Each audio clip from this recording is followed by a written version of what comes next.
Bom dia! Hoje é 8 de fevereiro, eu sou Ana Carolina Zitlag e esse é o Ouvi num Podcast da Bloomberg Linha. Aqui eu te conto as principais notícias de economia e de negócios do Brasil e do mundo.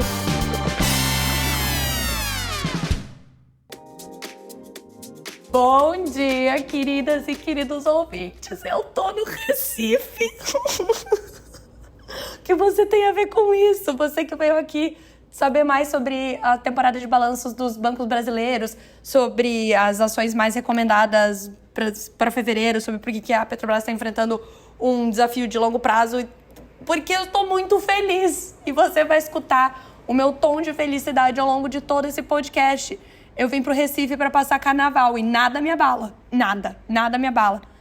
E já dei aí um sneak peek sobre o que será esse podcast, além da minha grande felicidade de vir até essa capital brasileira incrível para passar um dos carnavais mais famosos daqui. Mas a gente também vai falar sobre a Dengo, que é uma fábrica de chocolate do Brasil, que tem a sua sede lá em São Paulo e que vai investir 20 milhões de dólares em uma nova fábrica. A gente também vai falar sobre a Bunge, que é uma das maiores produtoras de alimentos do mundo, sobre os lucros que devem perder força depois de terem ganhos impulsionados por quem? Por nós mesmos, o Brasil. E eu vou repetir aqui sobre as outras coisas que a gente vai falar, porque eu falei meio rápido, né, que eu tava emocionada. Petrobras enfrenta desafio de recompor as reservas a longo prazo. A gente também vai falar um pouquinho sobre as Junior Oils. A gente vai falar sobre as ações mais recomendadas para fevereiro, segundo 14 bancos e corretoras. E também um pouquinho sobre os resultados do Bradesco. No mais, siga a Bloomberg Linha em todas as redes sociais. A gente faz vídeos divertidos e tão caóticos quanto a minha pessoa para te explicar sobre assuntos considerados aí complexos de economia, geopolítica e todo essa questão toda. A gente está lá no Instagram, no TikTok, em todas as plataformas. Também se inscreva aqui no podcast e vamos às notícias. Eu tô tão empolgada com a minha localização geográfica no momento que eu falei tanta notícia que fui abrir as abas delas aqui, deu umas 6 notícias que eu prometi que eu vou aqui comentar com vocês. Vamos lá, vamos embora. Vamos começar pelas ações mais recomendadas para fevereiro. Por que isso importa para você?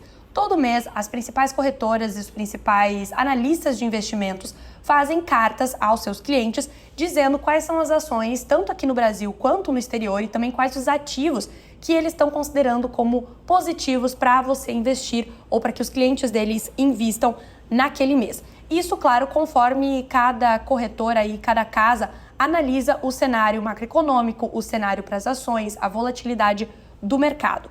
Acontece que todo mês a nossa querida repórter Mariana Dávila tem a paciência de Jó de olhar várias dessas cartas, no caso aqui 14, que ela compila e coloca lá no site da Bloomberg Linha uma lista das que estão sendo mais recomendadas pelos bancos. Isso é importante também porque a gente tem uma noção mais ou menos do discurso que está passando pelo mercado financeiro brasileiro sobre o atual cenário do nosso mercado. E vejam só, a percepção ao longo de janeiro de que o ciclo de cortes de juros nos Estados Unidos pode não mais ocorrer a partir de março, como se esperava, contribuiu para um reposicionamento da carteira e levou à queda de quase 5% do Ibovespa, que é o principal índice da Bolsa Brasileira, no último mês. Com um cenário externo mais volátil, mais dependente de dados da economia americana, os analistas voltam agora as suas atenções para na Bolsa Brasileira para empresas domésticas que possam se beneficiar da trajetória em curso da redução da Selic. Um levantamento da Bloomberg Linha, com 14 bancos e corretoras, mais especificamente da Mariana Dávila, segue com as blue chips Vale, Petrobras no topo das recomendações, mas traz também nomes com maior exposição à economia local, como a Localiza, a Vivara, Iguatemi e Assaí. Entre as novidades no grupo compilado para esse mês está a Sabesp, com 5 menções dessas corretoras. Para conferir a lista completa, você já sabe, é só ir no site da Bloomberg Linha, que lá você encontra todas as recomendações para o mês de fevereiro. Falando em Petrobras, que segue sendo uma das ações mais recomendadas para este mês, o mercado de petróleo está perdendo uma importante fonte de crescimento neste ano, já que a produção da gigante petroleira deve se manter estável após um salto em 2023. Esse problema, segundo a outra Mariana Durão, dessa vez da Bloomberg News, o problema tem 2 vertentes, escreve ela. Alguns campos importantes que a petrolífera colocou em operação no início da década de 2010 atingiram o pico e começaram a declinar. Ao mesmo tempo, há uma pausa na entrega de novos equipamentos de produção para campos que ainda estão em expansão. Como resultado, a Petrobras espera não registrar um crescimento anual novamente até 2026. Isso significa que qualquer expansão de curto prazo no Brasil vai vir de empresas petrolíferas estrangeiras e também de produtores júniores locais, que operam apenas 12% da produção no país no ano passado. O diretor executivo da exploração e produção da Petrobras, Joelson Mendes, está com pressa para explorar áreas fora do pré-sal, que fornecem mais de 70% da produção do Brasil. Caso contrário, a produção geral do país só vai crescer até 2030 aproximadamente e depois vai começar a despencar. Inclusive, e eu tô só para citar minhas colegas hoje, minhas colegas de profissão, outra repórter agora da Bloomberg Linha, a Juliana Estigarribia, minha grande amiga, escreveu uma matéria muito interessante que você também pode conferir lá no site da Bloomberg Linha sobre como essas empresas júniores, as chamadas Junior Oils, estão ficando depois da suspensão da venda de ativos pela Petrobras. O que acontecia? Empresas como a Enalta, a 3R Petroleum, a PetroRecôncavo, a PetroRio, a Prio, se beneficiaram nos últimos anos da venda de ativos que a Petrobras fez como parte do seu plano de desinvestimento para focar nos seus ativos de maior valor agregado, seus ativos mais importantes. A Petrobras, desde a gestão do ex-presidente Michel Temer e depois na gestão do ex-presidente Jair Bolsonaro, vendeu muitos dos seus chamados campos maduros, que são poços de petróleo que já tinham atingido seu pico de produção e estavam em declínio. Então, essas pequenas empresas petrolíferas compraram esses poços para potencializar a produção deles. Isso é uma das principais especialidades delas.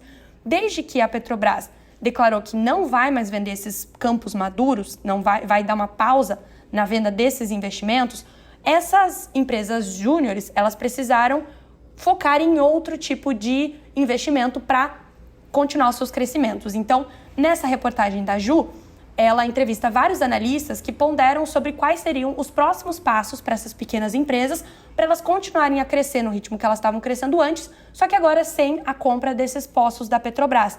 Uma das hipóteses, segundo alguns desses analistas, é a internacionalização. Inclusive, o CEO da PetroRio disse, a semana passada, se eu não estou enganada, que a PetroRio poderia explorar campos no Golfo do México, por exemplo. Ele não deu nenhum detalhe sobre isso, mas disse que os poços do Golfo do México são interessantes. No mais, você confere mais detalhes sobre toda essa visão para essas pequenas empresas que são aí complementares, digamos assim, até concorrentes da Petrobras. Você confere tudo na reportagem da Ju. Hoje eu tô só para citar meus colegas jornalistas. Mas vou fazer o quê? Se a gente tá cheio de matéria boa. Uma risada malvada. Eu tô que nem pipoca aqui. Tô muito feliz. O Marcelo Sacati, o editor-chefe da Bloomberg Linha, escutou o que o Marcelo Noronha, CEO do Bradesco, tinha a dizer sobre os resultados do último ano, né? Ele participou aí dessa coletiva com outros jornalistas e temos aqui um relato sobre o que o Bradesco está pensando para este ano. Nos últimos 2 meses e meio, o banco promoveu mudanças em alguns dos seus principais cargos, a começar pelo comando com a nomeação aí do Noronha. Ele se dedicou a preparar um novo plano estratégico com o objetivo de reverter a trajetória de deterioração dos seus indicadores financeiros e se reforçar na disputa pelo cliente em um dos mercados mais competitivos da economia. Nesse novo plano estratégico, com duração de 5 anos, foi apresentado ao mercado na manhã de quarta-feira, em que o Marcelo Sacati estava lá, junto com os resultados do 4º trimestre de 2023, que em alguns casos ficaram aquém das estimativas do mercado. Em reação aos números do balanço e ao plano, a ação preferencial do banco perdeu 15% na quarta, anulando os ganhos da ação nos últimos 12 meses. O banco perdeu mais de 23 bilhões de reais em valor de mercado neste intervalo de tempo. Segundo o Noronha, abre aspas, não é o resultado que queríamos entregar, mas essa mudança não acontece de uma vez em um só trimestre. A mudança ocorre paulatinamente, fecha aspas. O plano de ações para execução, algumas das quais já adotadas, foi definido a partir de um diagnóstico produzido pela consultoria McKinsey nos 2 meses desde que Noronha assumiu. E prevê mudanças de estrutura, de estratégias e também de organograma, não sei falar essa palavra, dentro da empresa. Com esse diagnóstico em mãos, o Bradesco apontou que pretende se tornar uma empresa mais ágil, o que demanda mudanças na estrutura da organização, com a redução dos níveis hierárquicos e o crescimento do time de tecnologia. Segundo Noronha, o banco vai aumentar o time de tecnologia com a contratação de 3.000 a 4.000 profissionais para acelerar a capacidade de desenvolvimento e de entrega. Uma moto muito barulhenta, passou uma moto barulhenta, com redução... Não, peraí, vou ler de novo. Noronha disse que o banco vai aumentar o time de tecnologia com a contratação de 3.000 a 4.000 profissionais para acelerar a capacidade de desenvolvimento e de entrega de produtos ao mercado, o chamado Time to Market. O banco também vai montar equipes dedicadas a melhorar a experiência do cliente em cada uma das unidades de atendimento do varejo alta renda, retirando essa atribuição da área de produtos. Agora eu vou falar aqui da vizinha da Bahia. Estou em Pernambuco, vou falar da Bahia. Porque a Dengo, que é a marca de chocolate lá de São Paulo, vai abrir não, né? Na verdade, está investindo cerca de 100 milhões de reais em uma nova fábrica que fica justamente na Bahia. Essa empresa, que começou em 2017, tem 38 lojas nas maiores cidades da América Latina e 2 em Paris. E agora que o maior investidor da Dengo é o Guilherme Leal, e é ele mesmo que vai investir aí esses cerca de 20 milhões de dólares nessa nova fábrica, que terá 11 mil metros quadrados e está prevista para ser inaugurada no primeiro trimestre de 2025. Ela vai expandir a produção da Dengo em 500%, apesar da empresa não confirmar a quantidade de chocolate que produz. Com as suas credenciais de impacto social e ambiental, incluindo a certificação B Corp, a empresa vê oportunidades de expansão no mercado europeu, que tem regras ESG rigorosas em vigor, e também na América do Norte nos próximos anos. A meta é pelo menos mais 2 lojas em Paris e uma presença nos Estados Unidos até 2026, segundo Túlio Landim, co-CEO da Dengo, em entrevista à Bloomberg News. Ele acredita que a qualidade do chocolate deve ser tão boa quanto as suas credenciais ESG. O chocolate da Dengo tem um sabor pronunciado e puro de cacau. É suave e frutado, sem ser muito doce, escreve a Raquel Gamaschi, a repórter da Bloomberg News, me deixando com bastante vontade de comer chocolate. Uma coisa não convencional da Dengo é porque as barras são repletas de ingredientes locais, incluindo frutas da floresta amazônica, como o cupuaçu. Neste seu novo investimento, a Dengo planeja aumentar exponencialmente o número de produtores registrados para cerca de 3.000.